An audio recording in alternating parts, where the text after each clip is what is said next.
ಅವ್ರಿಗೆ ಏನಾದರೂ ಒತ್ತಡ ಹಾಕಿ ಅದರಲ್ಲಿ ನನ್ನ ಇಂಟರ್ಫಿಯರೆನ್ಸ್ ಇದ್ದರೆ, ಇವತ್ತು ಕಾನೂನು ಅಂತಕ್ಕಂಥದ್ದು ಎಲ್ಲರಿಗೂ ಒಂದೇ ತಾನೆ.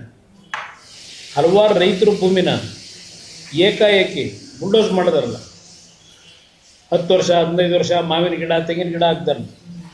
ಅವತ್ತು ಇವ್ರ ಧ್ವನಿ ಎಲ್ಲೋಗಿತ್ತು ಆ ರೈತರ ಪರವಾಗಿ? ಇಲ್ಲಿ ನಾನು ಹೇಳೋದವರಿಗೆ, ಆಯ್ತಪ್ಪ ನಾನು ಇಂಟರ್ಫಿಯರೇ ಆಗ್ಬಿಟ್ಟಿದ್ದೀನಿ ಅಂತಲೇ ಇಟ್ಕೊಂಬಿಡೋದ, ನಾನು ಮಾಡೋದೇನೋ ನೋಟಿಸ್ ಕೊಡಿಸ್ತೀನಿ ಅಂತಲೇ ಇಟ್ಕೊಂಬಿಡು.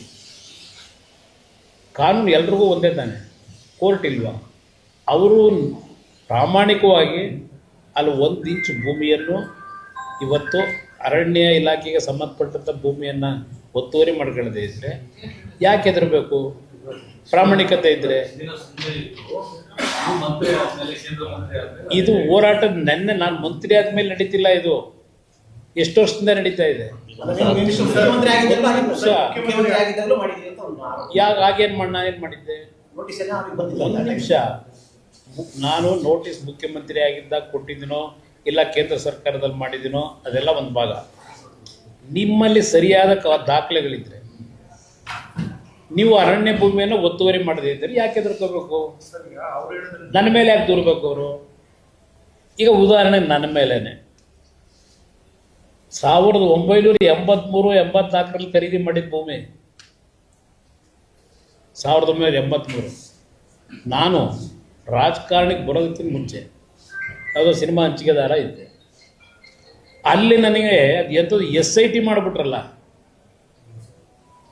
ಅದೇನೋ ನಾನು ಒತ್ತುವರಿ ಮಾಡಿದ್ದೀನಿ ಅಂತ ಹೇಳಿ. ಒಂದು ದಿವಸ 5 JCB ತಂತಾರೆ ಎಲ್ಲ ಹೊಡೆದಾಕೋದಕ್ಕೆ, 4 ಎಕರೆಯನ್ನು ಒತ್ತುವರಿ ಮಾಡಿದ್ದೀನಿ ಅಂತ.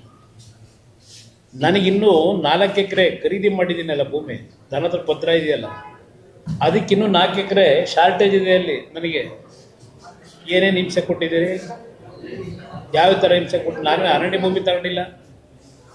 ಎಷ್ಟು ತಿಂಗಳಿಂದ ನಡೀತಾ ಇದೆ, ದಿನ ಕೋರ್ಟಲ್ಲಿದ್ದ ಇದ್ದೀನಿ ನಾನು. ಅದು ನೀವು ಮಾಡಿಸಿದ್ದೀರಾ? ಆಗಿದ್ರೆ ಸಿದ್ದರಾಮಯ್ಯನಿಗೆ ಹೇಳಿ.